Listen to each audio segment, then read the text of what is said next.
શું વિજ્ઞાન કે એઆઈ નહોતું એ પહેલા શું આ દુનિયા નહોતી? શું લોકોને બધી અગાઉ ખબર નહોતી પડતી?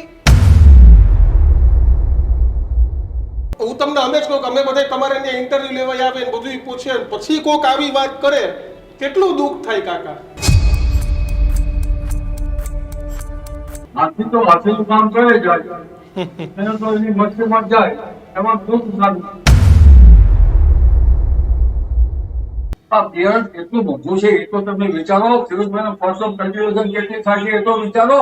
અને માથે આગળ આમ છે હમણાં કેમ છે તમે પહેલા ખેડૂતોની સેવા કરો. આવા ગ્રંથમાંથી જે ભવન કરીએ છીએ તેમાં ખોટી આવેલી છે એ કહેવા વાળો કોણ છે?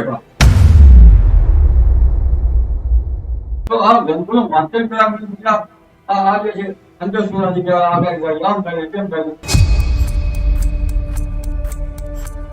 એક પણ વ્યક્તિ મળદનો દીકરો આગાહી કેમ નથી કરતો? તમને કહી દઉં, આખા ગુજરાતમાં કિશનભાઈ 250 કરતા વધારે તાલુકા હે. એક પણ જગ્યાએ વેધર ડિપાર્ટમેન્ટ હોય તો તેમ દેખાડો. કરોડો નહીં અબજો રૂપિયાના વેધર ડિપાર્ટમેન્ટ વાપરે છે તો ઈ હું ચોટલી ખેંચાવે છે બાપાની. શું લાગશે આ વખતેની આગાહી કેવી છે?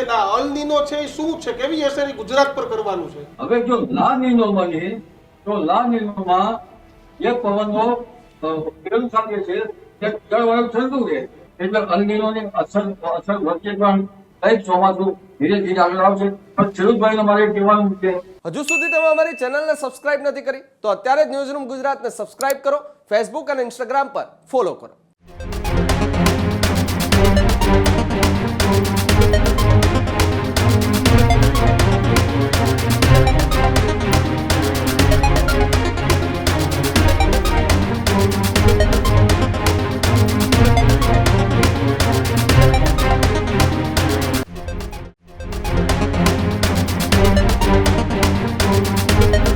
નમસ્કાર, વિશેષ રજૂઆત ગર્જનાત સાથે હું કિશન કાટલિયા આપનું હાર્દિક સ્વાગત કરું છું. અને હું છું દીક્ષિત ઠકરાર. આજના ગર્જનાતમાં વાત કરવી છે કે અંબાલાલ કાકાનો વિજ્ઞાન જાથાએ કેમ કર્યો વિરોધ.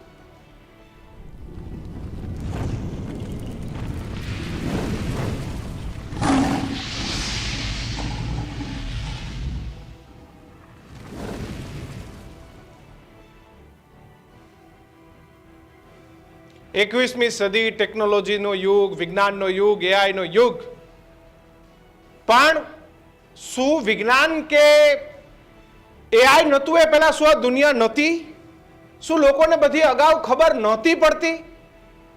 સાહેબ, રામાયણ, મહાભારત કે જૂના ગ્રંથ વાંચો તો એમાં બધી જ વાતનો ઉલ્લેખ છે કે ઉડતા પ્લેન એટલે કે ઉડતા રથ હતા, ખગોળ જ્ઞાન હતું એટલે કે ઋષિમુનિઓ અથવા તો ખગોળ શાસ્ત્રીઓ અથવા તો અલગ અલગ લોકોએ અલગ અલગ જગ્યાની આગાહી કરી શકતા હતા. આકાશવાણી પણ થતી, ભવિષ્યવાણી પણ થતી. આ બધું જ થતું, પણ એ વિજ્ઞાન નહોતું, એક આધાર હતો. એ આધારે ક્યાંય ખગોળનો હતો, ક્યાંય ગ્રંથોનો હતો, ક્યાંય એ વસ્તુ એ ક્યાંય કોઈની તપસ્યાથી આવતી હતી. પણ અત્યારે વિજ્ઞાન એમ કહે છે કે ખગોળ ખોટું છે. સાહેબ, મને યાદ છે ગામડામાં જે મોટી ઉંમરના દાદાઓ પરદાદાઓ હોય એ અમુક દિવસના પવન ચેક કરે. જે ટીટોડીના ઈંડા છે એના ઉપર પણ વરસાદનો વર્તારો આપણે ત્યાં લેવામાં આવતો હોય છે. અને સાહેબ, આ તો એ ભારત દેશ છે કે મેઘરાજને મનાવવા માટે યજ્ઞ અને અનેક પ્રકારની જે આહુતિઓ છે એ આ દેશની અંદર અપાય છે. ત્યારે વિજ્ઞાન એમ કહે છે કે ખગોળ ખોટું છે. જે વર્તારો મેળવે છે એ વર્તારો ખોટો છે. એનાથી ક્યાંક ખેડૂતો એ ખોટા માર્ગે જાય છે.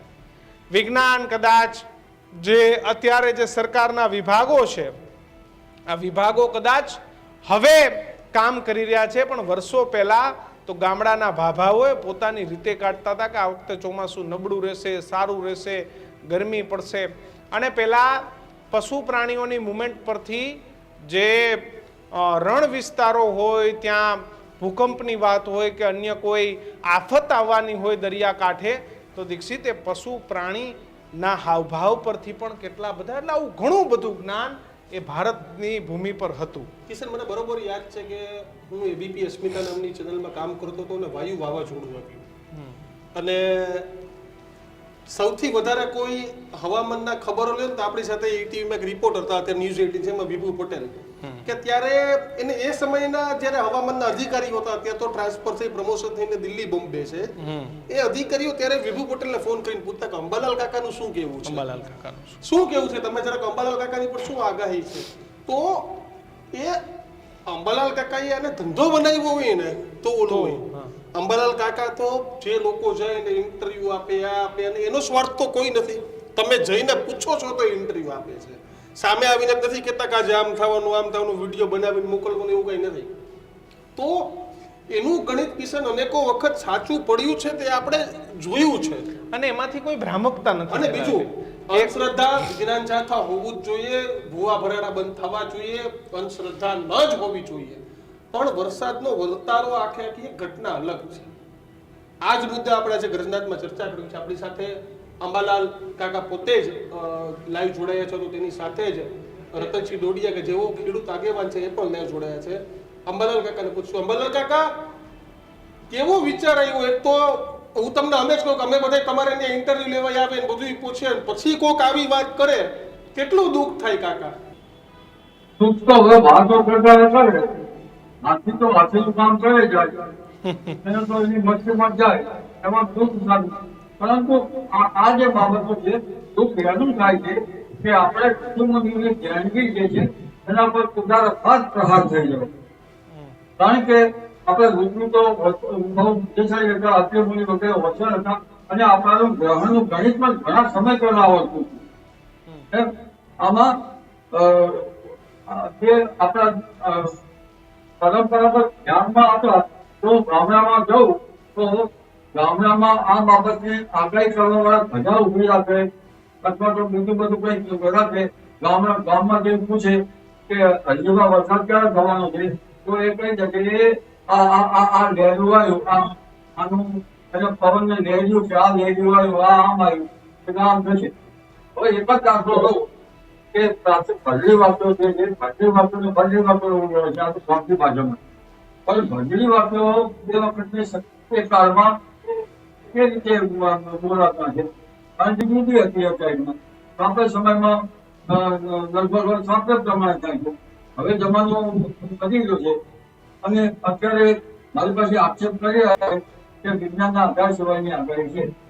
પણ વિજ્ઞાનના આધાર તો એમાં હતો જ, કારણ કે હવામાં ભેજ કેટલો આવે એ આપણા પરંપરાગત જ્ઞાનમાં હતું અને ચોમાસાનું પરિણું એક જાતનો પ્રાચીન વરસાદ વિજ્ઞાનનો ગ્રંથ, એ ગ્રંથની આ ગ્રંથોની અંગ્રેજો પણ સરાહના કરતા હતા. તો પછી આવા ગ્રંથમાંથી જે શોધ કરીએ છીએ તેમાં ખોટી આગાહી છે એ કહેવા વાળો કોણ છે?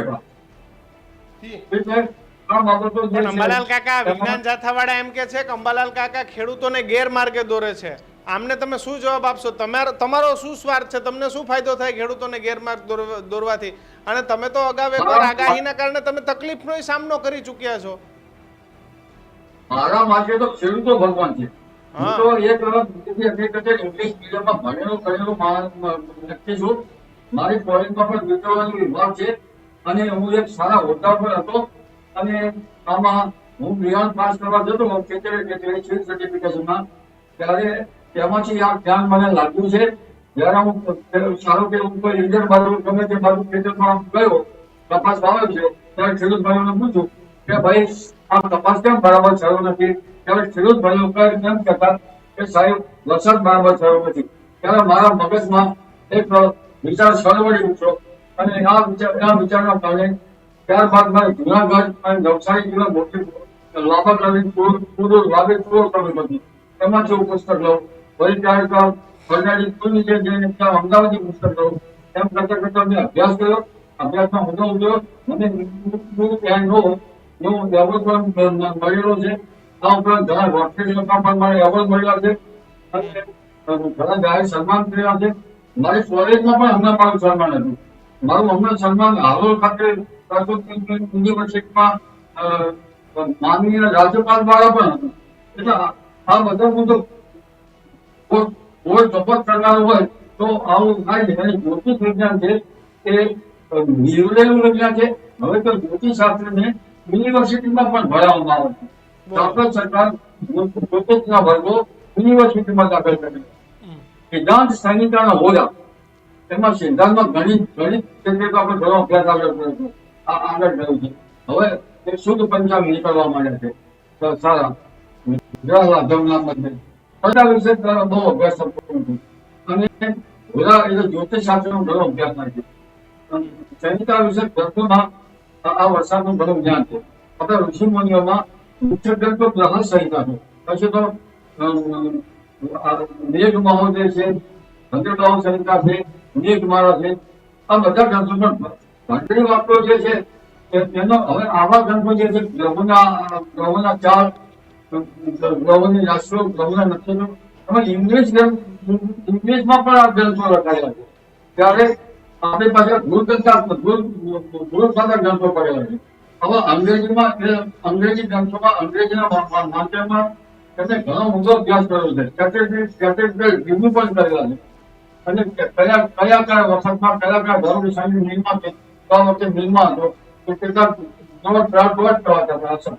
હવે વરસાદ ઓછો છે એમ લઈએ તો હવે બધું છે એમાં પુષ્કળ હતું. આવું ઇંગ્લિશમાં ખૂબ જ્ઞાન છે. ત્યારે આ વળી અત્યારે કોઈ એમ કહે છે કે આ જે છે અંતરસુરાથી આગળ નીકળે. આવા ગ્રંથો વાંચવા પડે, ઇંગ્લિશ ગ્રંથો પણ વાંચવા પડે. આવા ઇંગ્લિશ ગ્રંથો આપણા ગુજરાતી છે. એમાં ભાગમંત્રીની કહેવતો પણ અંદર ઘણા ગ્રંથોમાં છે. અને ઘણા શંકર વિષય ગ્રંથો હિન્દીમાં પણ છે. તો આ ગ્રંથોનું વાંચન કર્યા આ જે છે અંતરસુરાથી આગળ જાય, આમ થાય તેમ થાય. અને આધુનિક ટેકનોલોજીનો પણ અભ્યાસ કરવો પડે. દક્ષિણ ગોળાર્ધમાં પ્રવર્તતી વરસાદની સ્થિતિનો પણ અભ્યાસ કરવો પડે. લો પ્રેશરનો પણ અભ્યાસ કરવો પડે. લો પ્રેશર વિશ્વથી 5 ડિગ્રી ઉપરના 5 ડિગ્રી નીચે છે તેનો અભ્યાસ કરવો પડે. ફોર્સનો પણ અભ્યાસ કરવો પડે. આપણું ચોમાસું નથી. આપણું ચોમાસું છે. ચોમાસામાં દક્ષિણ ગોળાર્ધમાં પ્રવર્તિત અભ્યાસ કરવો પડે. દક્ષિણ ગોળાર્ધનો ખાસ અભ્યાસ કરવો પડે. કારણ કે હમણાં અલનીનો સર્વો અલનીનો અને લાનીનો એ દક્ષિણ ગોળાર્ધના મોસમી પેરામીટર છે. અને આફ્રિકાથી દક્ષિણ ચીન સુધીનો અભ્યાસ કરવો પડે. શિયાળામાં મેરેડિયનની સીમાથી લઈને 25 ઉષ્ણ બાબત છે તેનો અભ્યાસ કરવો પડે. એશિયાના ઠંડા પવનનો અભ્યાસ કરવો પડે. એટલે આ કઈ નાની સુની બાબત નથી. આ ઊંડો અને ગહન અભ્યાસ છે. અને અંતરસુમાં હોય તો પછી હું સાધન કહી દઉં કાનમાં કઈ સાધન કાનમાં કઈ કે આજે વરસાદ થવાનો છે, આજે નથી થવાનો. મેં કઈ કર્ણ પૂજા કરી સાધી નથી કે મને કઈ એ આવડતું નથી. એટલે અંતરસુમુના હોય તો કર્ણ પૂજા છે હું કહી દઉં છું. અને એ કર્ણ પૂજા છે મારા કાનમાં ના કહી દે. એ બધું આટલું બધું મારી કોલેજમાં પણ હું જે કોલેજમાં ભણ્યો ત્યાં પણ આપણે હાલમાં જે મોટો વિભાગ અલગ શરૂ થયો છે મીટરોલોજી. ત્યારે મીટરોલોજી અંદર સાથે ભણવામાં આવતું ઘણી વખત. એટલે આ બાબતમાં ખેડૂતોને એક સારી વસ્તુમાં હતો. ખેડૂતો સાથે મારો નાતો હતો અને ઘણો અભ્યાસ કરેલો છે. મુખ્ય સત્તાનું ખેલાણ જે યુનિવર્સિટીમાં છે તો પછી આટલું બધું હોય તો યુનિવર્સિટીમાં સરકારને ડોક્ટર સરકારે કહે કે તમે કોર્સ બંધ કરો. કેમ નથી કે કાકા પણ તમે જે તમારી પાસે આવું રતનસિંહ સાથે વાત કરવી છે. પણ જયંત પટેલે ગઈકાલે શું કીધું ને નાનકડો ટુકડો પેલા આપણે સંભળાવીએ લોકોને.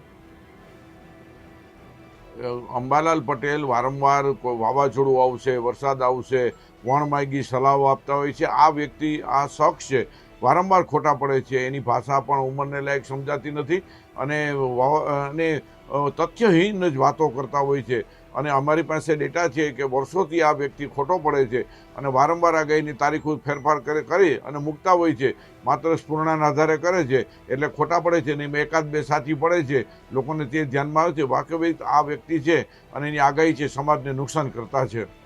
અંબાલાલ પટેલ વારંવાર વાવાઝોડું આવશે, વરસાદ આવશે, વણમાગી સલાહો આપતા હોય છે. આ વ્યક્તિ, આ શખ્સ છે, વારંવાર ખોટા પડે છે. એની ભાષા પણ ઉંમરને લાયક સમજાતી નથી અને તથ્યહીન જ વાતો કરતા હોય છે. અને અમારી પાસે ડેટા છે કે વર્ષોથી આ વ્યક્તિ ખોટો પડે છે અને વારંવાર આગાહીની તારીખો ફેરફાર કરી અને મૂકતા હોય છે. માત્ર સ્પૂર્ણાના આધારે કરે છે એટલે ખોટા પડે છે. નહીં એકાદ બે સાચી પડે છે, લોકોને તે ધ્યાનમાં આવે છે. વાસ્તવિક આ વ્યક્તિ છે અને એની આગાહી છે સમાજને નુકસાન કરતા છે. ખેડૂતની વાત કરી રતનસિંહ, તમને આજે બેસાડવાનું કારણ એ જ છે, જે આપણે અલ નીનોની માહિતી પણ અંબાલાલ કાકા પાસે જ લેવી છે. હજારો લાખો ખેડૂતો અંબાલાલ કાકાને સાંભળે છે. ખેડૂતોને ગેરમાર્ગે દોરે છે. રતનસિંહ, તમને ક્યારે એવું થયું કે તમે અંબાલાલ પટેલના કારણે ગેરમાર્ગે દોરાણા હોય? કિશનભાઈ અને ભાઈ તમને એક વાત કરું કે આપણી ભારત સરકાર પાસે આઈએમડી ઇન્ડિયા મેટ્રોલોજીકલ ડિપાર્ટમેન્ટ છે. જી. આપણી પાસે હવામાન ખાતું છે. ઈ શું કામ કરે એની વાત કરો ને. ઈ પબ્લિકના કરોડો રૂપિયાના ટેક્સના પૈસાનો ધુમાડો કરે છે. ઈ એમને યશો આરામ કરે છે. એક પણ વખત આગાહી કરતા નથી. ખેડૂતોને ખેતી વિભાગ, કૃષિ વિભાગ આખા ભારત દેશનું એક પણ જગ્યાએ સાચું માર્ગદર્શન નથી આપતું. તો આ જે નિસ્વાર્થ ભાવે આ છે અંબાલાલ કાકા છે, પરેશ ગોસ્વામી છે, આવા બે ચાર વ્યક્તિ જે ખેડૂતોને કોઈ કહેવા નથી જતું પણ એમને જે હુજે છે એ 5% સાચું પડે છે ને, તો સરકાર આ કરોડો રૂપિયાના ધુમાડા કરે છે. એક પણ વ્યક્તિ મળદનો દીકરો આગાહી કેમ નથી કરતો? તમને કહી દઉં, આખા ગુજરાતમાં કિશનભાઈ 250 કરતા વધારે તાલુકા છે. એક પણ જગ્યાએ વેધર ડિપાર્ટમેન્ટ હોય તો તેમ દેખાડો. એક પણ જગ્યાએ વરસાદ માપક યંત્ર હોય તો દેખાડો. દરેક ગ્રામ પંચાયતમાં વરસાદ માપક યંત્ર જોઈ તમારા વેધર ડિપાર્ટમેન્ટમાં છે? વિજ્ઞાન પાસે કઈ છે જ નહીં. આ સરકાર પાસે કઈ છે જ નહીં. ખાલી ખોટી વાહિયાત વાતો નહીં કરવાની. ખાલી જે વ્યક્તિથી ખેડૂતો જેના ઉપર ભરોસો ગુજરાતના 56 લાખ ખેડૂતો રાખીને બેઠા છે, એમાંથી 10% આગાહી ખોટી પડે તો સરકારની હોય 100% આગાહી ખોટી પડી છે. આઈએમડી વિભાગે આગાહી જ નથી કરી, તો એની વાત કરો ને. રતનસિંહ, વિજ્ઞાન જાથા અંબાલાલ કાકાનો વિરોધ કરીને શું કહેવા માંગે છે? અંબાલાલ કાકા કોઈ એમ કે છે ખેડૂતને નુકસાન થઈ જશે. આ ખેડૂતને, આજ હું ખેડૂત છું, મને અંબાલાલ કાકા કે પરેશભાઈ ગોસ્વામી એવું કહેવા નથી આવ્યા કે તમે વરસાદ નહીં આવે, તમે વરસાદ લાવવા માટે માંડવો નાખો, ભૂવા ધૂણાવો, આ કરો તે કરો. એવું તો કઈ ગેરમાર્ગે તો દોરતા નથી. એમને જે હુજે છે એ માહિતી આપે. મને આજે અત્યારે ખેડૂત તરીકે જે હુજે એ બોલું. જયંતભાઈને એમાં હુજતું હોય કે વિજ્ઞાન જાથા અને અંધશ્રદ્ધા બાબતમાં એ હુજે છે, એ આગાહી કરે છે, તો જયંતભાઈને આપણે કહેવા માંગીએ કે હજારો વ્યક્તિને શ્રદ્ધા ઉપર કામ થાય તો ઈ આપણે નિષ્ફળ ગણી? તો હવને શ્રદ્ધા હોય પ્રમાણે કરે. અમને અંબાલાલ કાકા, પરેશ ગોસ્વામી અને બીજા 2-4 વેધર એનાલિસ્ટ છે, એના ઉપર શ્રદ્ધા છે, તો અમે શ્રદ્ધાનું સાંભળી અને અમારું કામ થાય છે. એટલે ઈ કોઈ વિરોધ કરવાની વસ્તુ નથી. હા, ઈ એક જગ્યાએ એમ કહેતા કે તમે વાવણી ન કરતા, કાપણી ન કરતા, તો તમે કહી શકો કે ઈ વાવણી કરવાની ના પાડી હતી, એના કારણે નુકસાન થયું છે. રતનસિંહ, ગામડાઓમાં તો આજે પણ કેટલાક મોટી ઉંમરના ભાભલાઓ હશે, મોટી ઉંમરના લોકો હશે. તમે જ્યારે નાના હતા ત્યારના વડીલો આ બધાય વરસાદ જોતા કે નહીં? અને આજે આપણે કૂવો ક્યાંક બનાવવો હોય તો એ પાણી જોઈએ છીએ કે નહીં? અને ત્યાં પાણી નીકળે છે. કિશનભાઈ, અત્યારે હાલમાં ગામડામાં પ્રથા છે, હોળીના વર્તારા ઉપર જોવે છે, ભીમ 11ના ઓલા ઉપર જોવે છે, વીજળીના ચમકારા ઉપર જોવે છે, પવનની દિશા ઉપર જોવે, ઘણા ગઈઢાઓ જોવે જ છે. અને કાયમી કહે છે કે જુનાગઢ કોઈનો ગિરનારી વાહ ફૂંકાય એટલે વરસાદ ન આવે, નથી આવતો. આયેલા વાદળ થયેલા ઉડી જાય. એટલે કઈ આગાહીઓ ખોટી નથી હોતી. પછી અત્યારે તમને કહી દઉં કે આખા દેશમાં કરોડો નહીં અબજો રૂપિયાના વેધર ડિપાર્ટમેન્ટ વાપરે છે, તો ઈ હું ચોટલી ખેંચાવે છે બાપાની? તો એને આગાહીઓ કરાવો. અમારા અંબાલાલ કાકા ને પરેશભાઈ નથી સાંભળવા, એમની આગાહીઓ નથી કરવી, અને જે સાંભળે એને સાંભળવા નથી દેવા. બિલકુલ. પણ હવે આપણે આગાહીની પૂછી લઈએ. અંબાલાલ કાકા, અલ નીનોની જે વાત છે અત્યારે કે ભાઈ આ વખતે વરસાદ 90% પડશે, ઓછો પડશે, શું લાગશે આ વખતેની આગાહી કેવી છે? અલ નીનો છે એ શું છે? કેવી અસર ગુજરાત પર કરવાનું છે? અલ નીનો અને લા નીનો એ એક દક્ષિણ ગોળાર્ધમાં પેસિફિક મહાસાગરમાં પ્રવર્તતી એક સામુદ્રિક પેરામીટર છે. ઠીક. તો આપણું હવામાન ને આપણું નથી. સૌપ્રથમ આપણે દક્ષિણ ગોળાર્ધની વાત કરીએ તો નીનો 3.4 વિસ્તાર છે. આ વિસ્તારમાં પેરુ ખાતે આ તો વિસ્તાર તો લાંબો છે, લગભગ 120 થી 170 પશ્ચિમ રેખા સુધી હશે. મોટો દરિયો છે પેસિફિક મહાસાગર, વચમાં પણ રોકી શકો. એટલે દક્ષિણ અમેરિકામાં પેરુ ખાતે જળવાયુ ગરમ થાય તો એનો અર્થ એમ થયો કે ઓસ્ટ્રેલિયાના પવન છે, ઓસ્ટ્રેલિયાના પવનો છે, હાઈ પ્રેશર છે, ઓસ્ટ્રેલિયાના પવનો જે છે એ પવનો આપણે ક્યાં જતા રહે છે પેરુ ખાતે, અને એ પવનો આપણે ત્યાં આવતા નથી.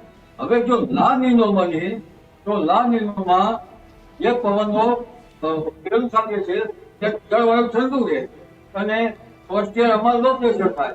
એટલે જે જળવાયુ પેરુ ખાતે નીનો 3.4 વિસ્તારમાંથી હતો તે ઉત્તર ઓસ્ટ્રેલિયામાં પવનો આવે એ લો પ્રેશર ઝોનમાં થઈ મેડિટેરિયન સીમાં થઈ આફ્રિકામાં થઈ બર્ડન આવે એને લા નીનો કહેવામાં આવે.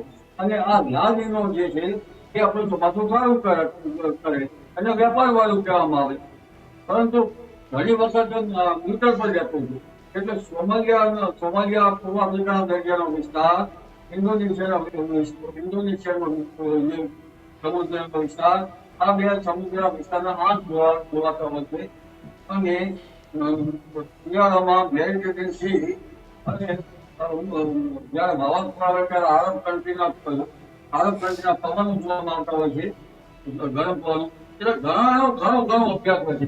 અને આ અભ્યાસ કરીએ ત્યાર પછી જે પ્રાચીન વિજ્ઞાન છે, પરંપરાગત વિજ્ઞાન, એ વિજ્ઞાનનો અભ્યાસ કરીએ. એમાં અત્યારે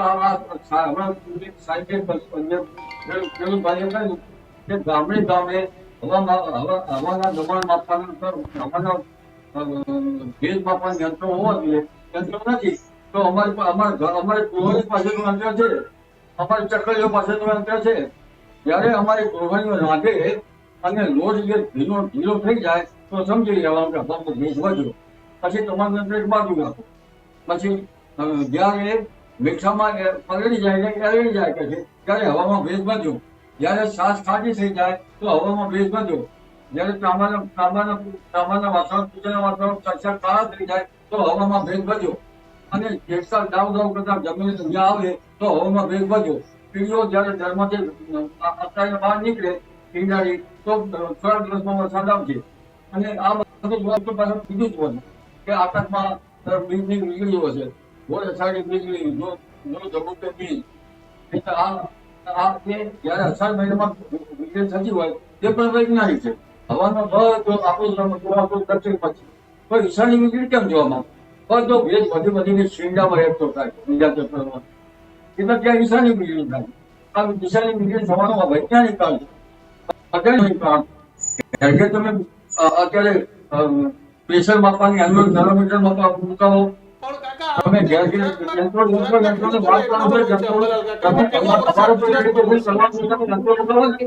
અંબાલાલ કાકા, ગુજરાતમાં કેવો વરસાદ આ વખતે પડશે?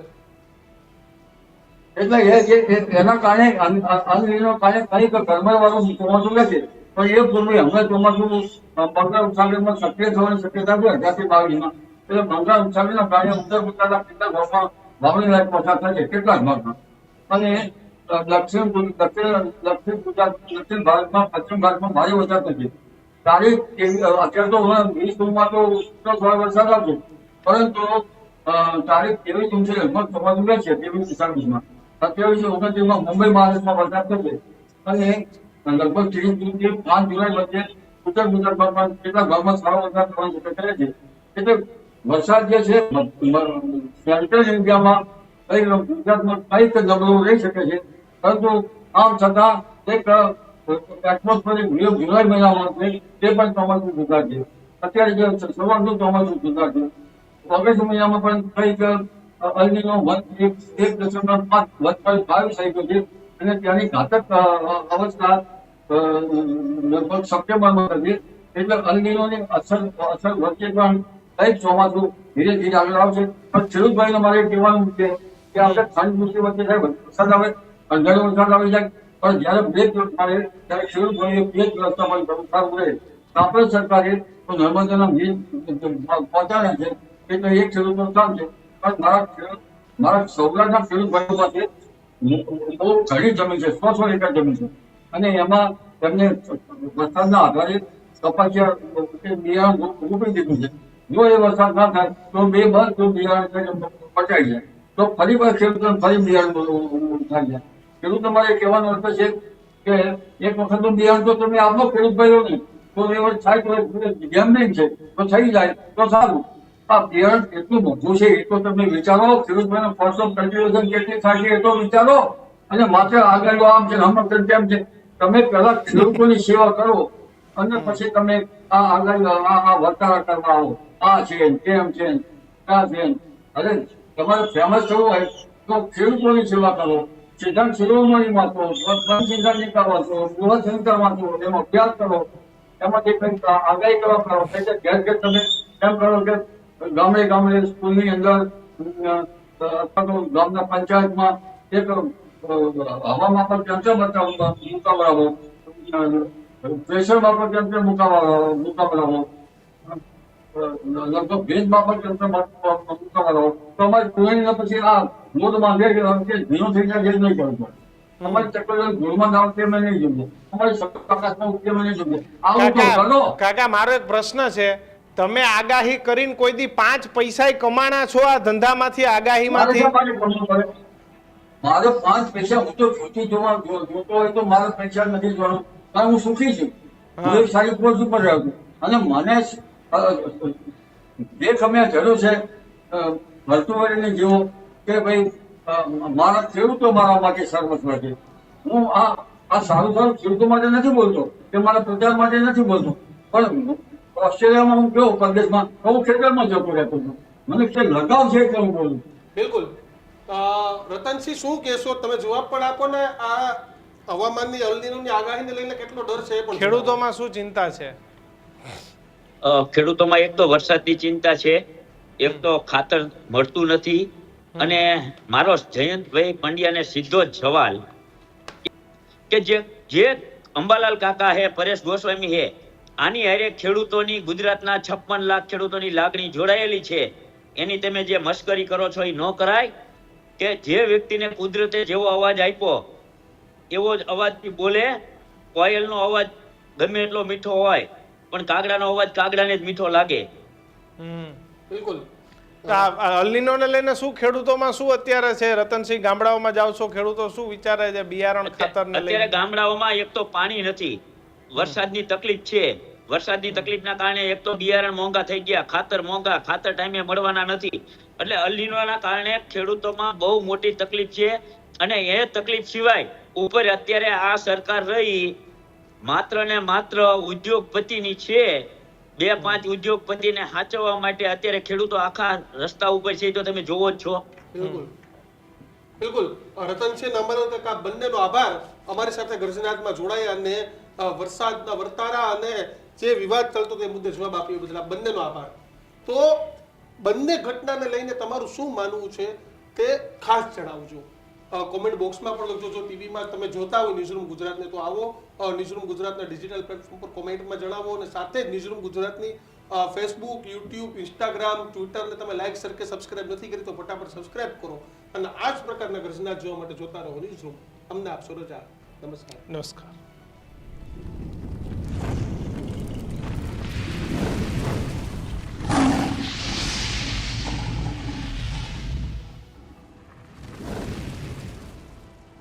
હજુ સુધી તમે અમારી ચેનલને સબસ્ક્રાઇબ નથી કરી તો અત્યારે જ ન્યૂઝરૂમ ગુજરાતને સબસ્ક્રાઇબ કરો, ફેસબુક અને ઇન્સ્ટાગ્રામ પર ફોલો કરો.